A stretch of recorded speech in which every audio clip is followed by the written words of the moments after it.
Hi, it's Alistair at Electric Scotland. This is me doing my introduction to my newsletter for January the 18th, 2019. It's been a busy news period, obviously, this week with the major vote on the withdrawal bill, which was clearly heavily defeated by 230 votes, which is astonishing. And then after that we had the no confidence vote by the Labour Party on the Conservatives, of which May has actually managed to win by, I think, 19 votes, if I remember correctly.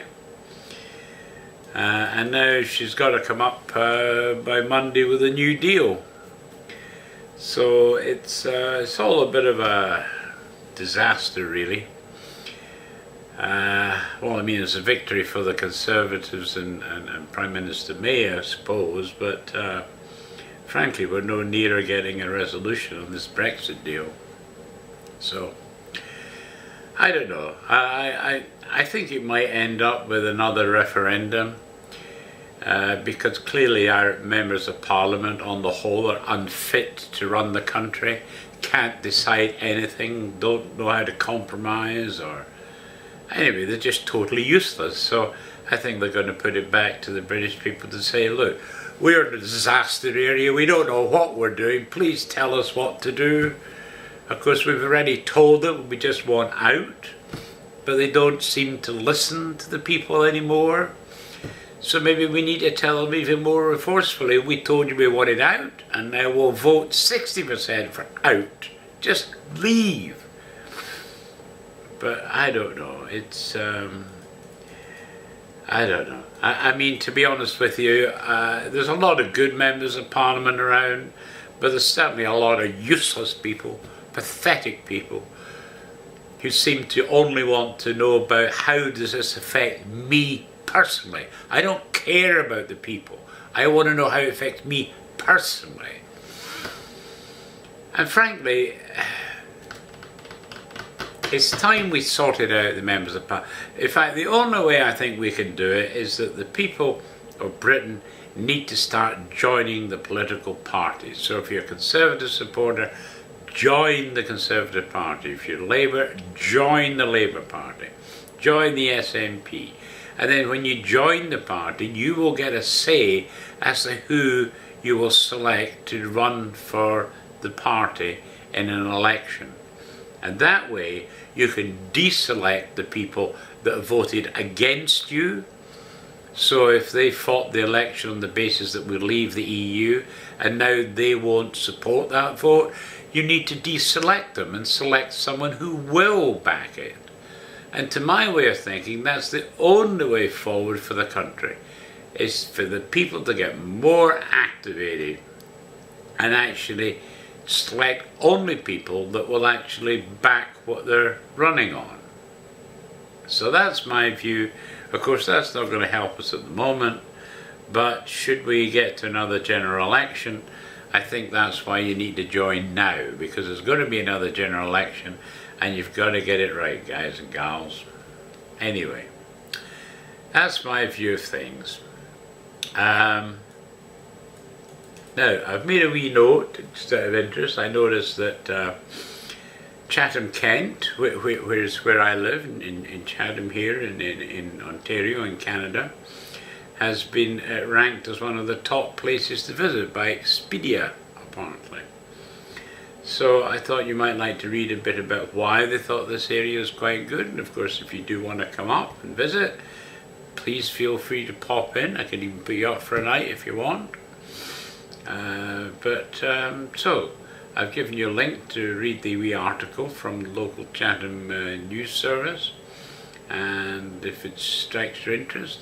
I mean, I will say that we're a big place on the Underground Railroad, because this is a place where a lot of the slaves settled when they escaped from America and came to Canada.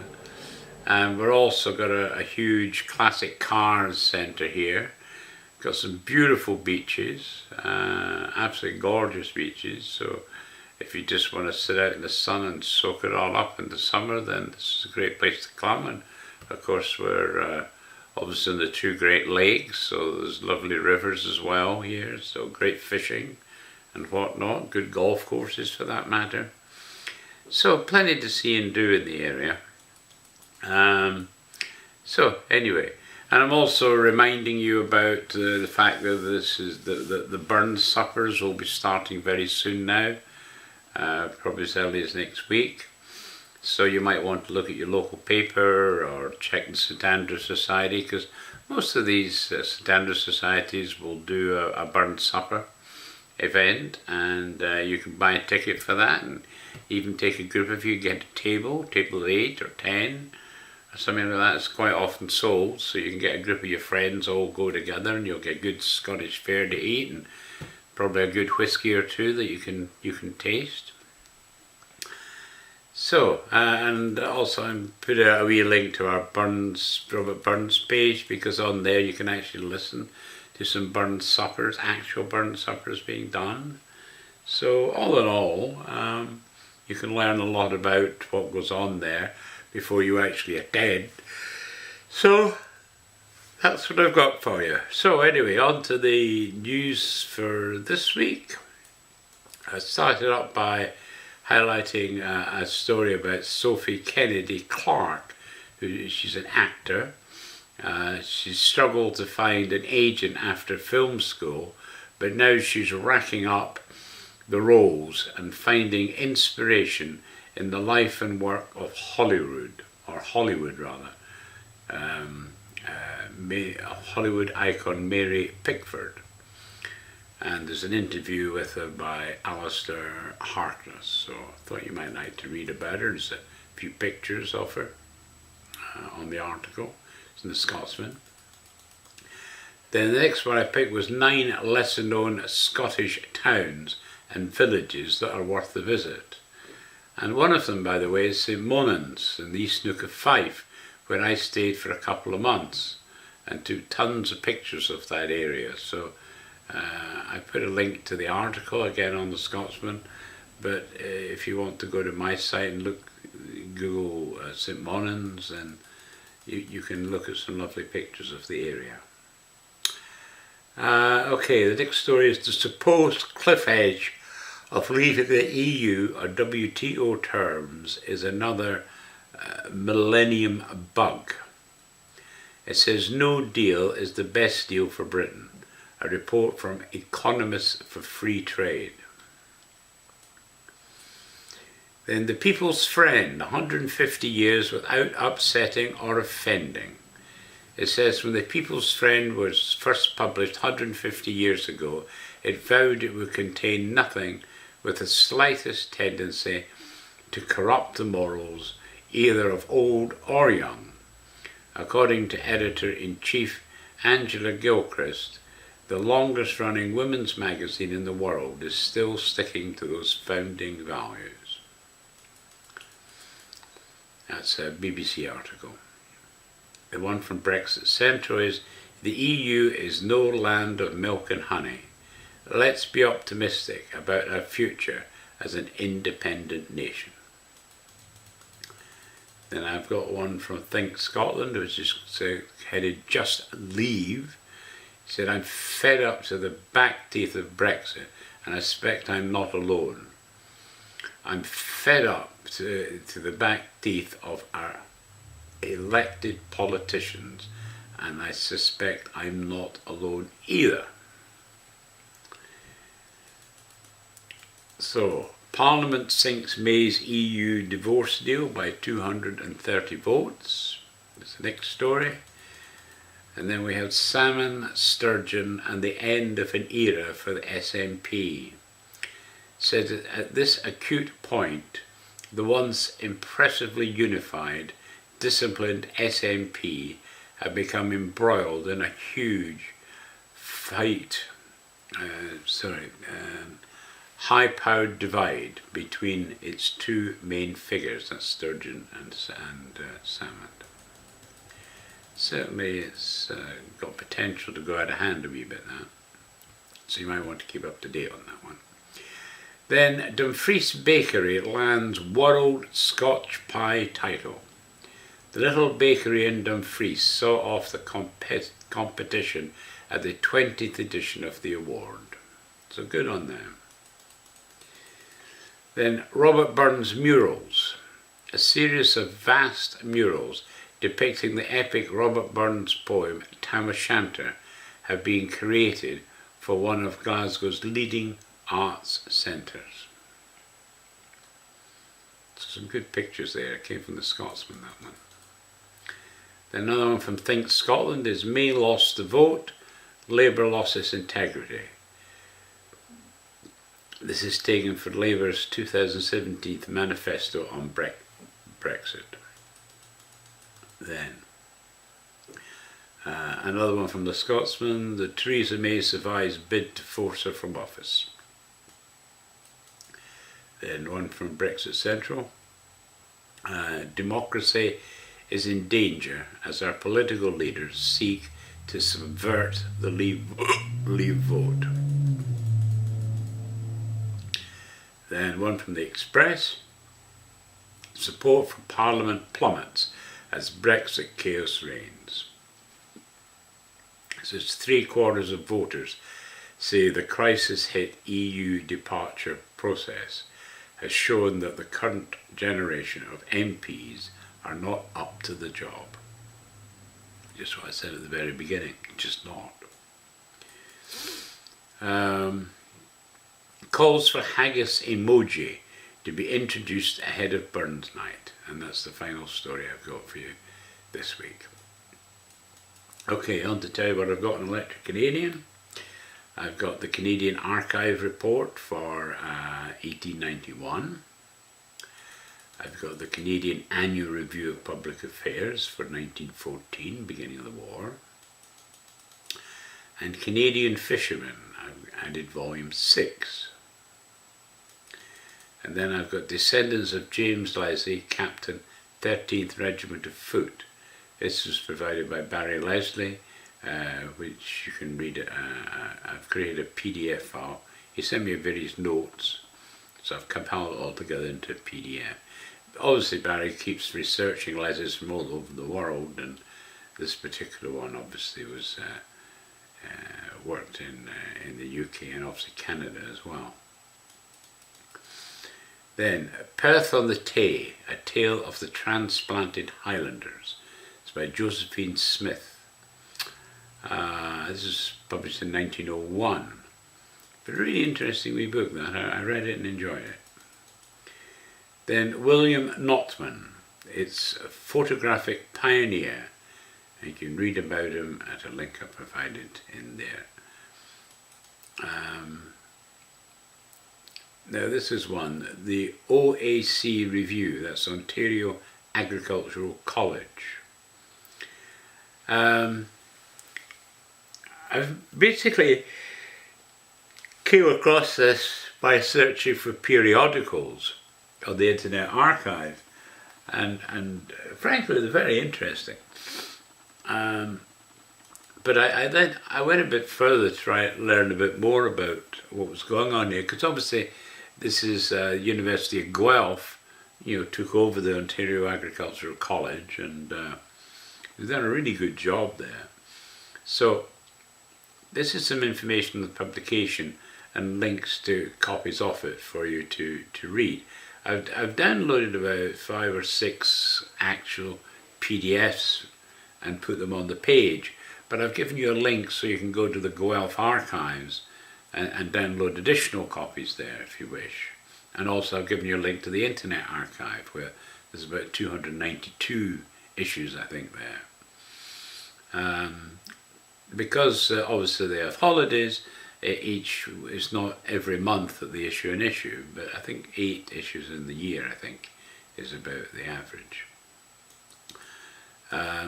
Also, while I was doing that, I discovered that they'd also produced a 5-volume report which was made in 1881 of the Ontario Agriculture Commission. In 1881 the report was issued in 5 volumes. It was without doubt the most valuable commission report ever issued in Ontario. if not in all Canada. Part of it was reissued a second and a third time, and for years it formed the Ontario Farmers Library. Even to this day, it is a valuable work of reference, containing as it does a vast amount of practical information on forming an invaluable source of agricultural history. So I've found the 5 volumes, and so I've added into our existing History of Agriculture in Ontario page a link to each of the volumes. Plus, towards the bottom, I've added another section about this whole publication and links to read stuff. So there's a whole ton to read and get into there. Okay, and I finished up with 2 annals. One, Annals of the Diocese of Fredericton in New Brunswick, and Annals of the Diocese of Toronto in Ontario. And then on to Electric Scotland. I did a bit more on the Middle East. So I've got The State of Kuwait. It's by Colonel Salam M. al-Sarour of the Army of Kuwait. So he wrote this particular state, which gives you a bit of an update up until the Iraq War and obviously the Desert Storm and so forth. But it gives you a little bit of information about early Kuwait as well. Then the Scottish Review, I've added volume 13 to our review page. And then I've got Descendants of James Ledley. Oh, I've already put that in. 60th Regiment of Foot.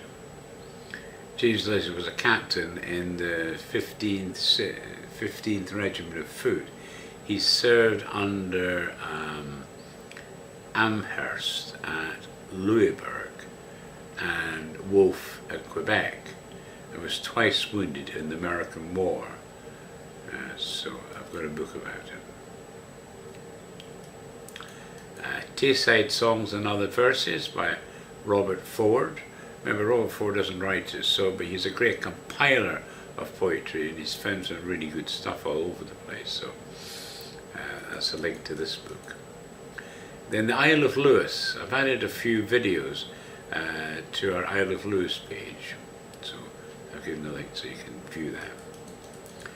Then Major Robert Wilson McClory, an account of his life, and also a link to a book about signalétic instructions, which he edited, and you can read this at, I've got a link. Oh yeah, and I put up Sun Tzu on the art of war.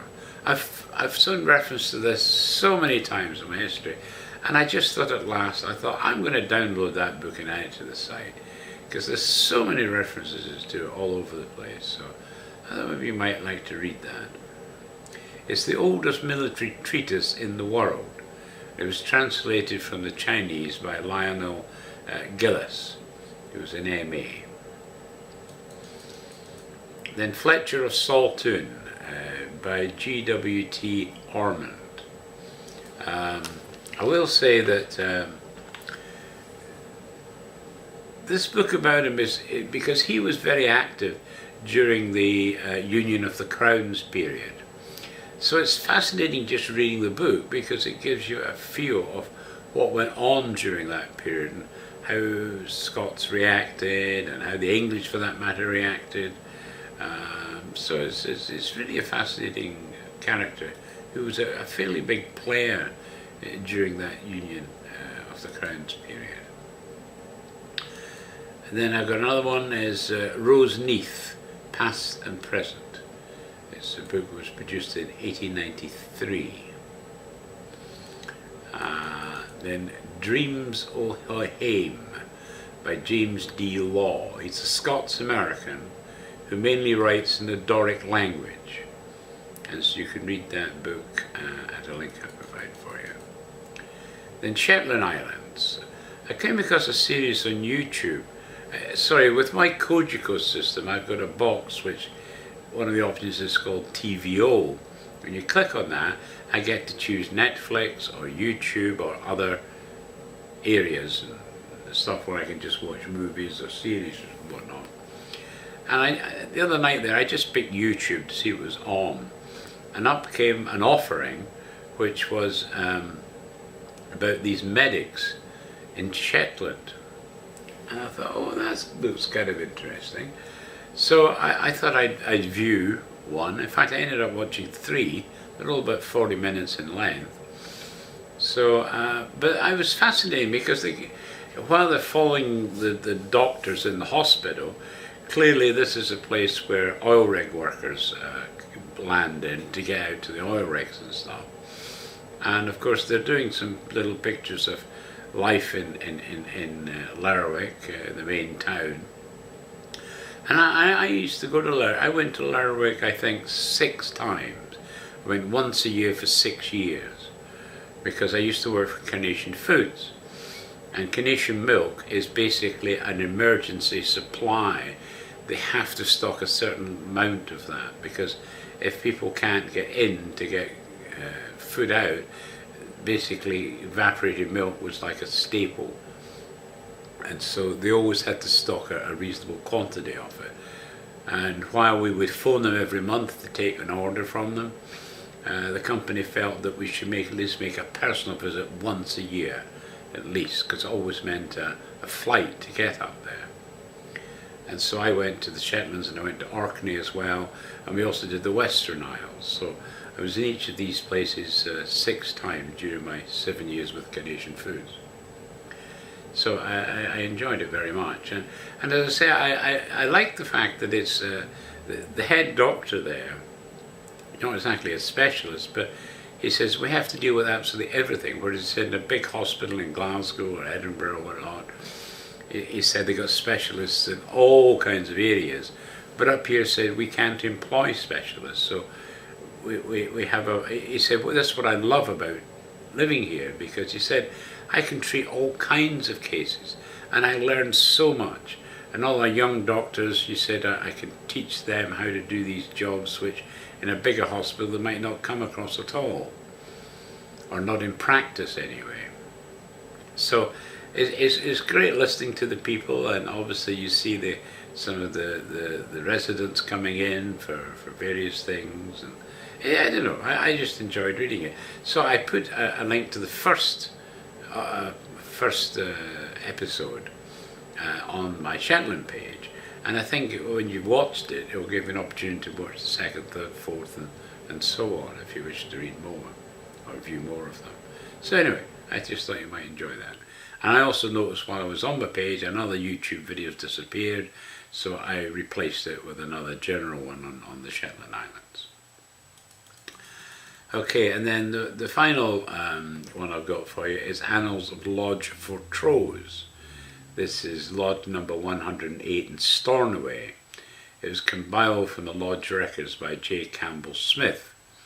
The foreword and sketch of the Hebrides is by M.W. brother J. Ross Robertson of Toronto in Canada, as it happens.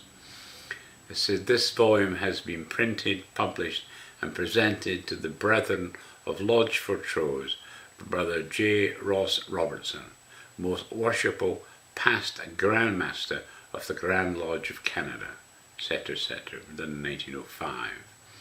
Interesting we book that, because clearly going back, there's he's talking about his own relations back in Stornoway,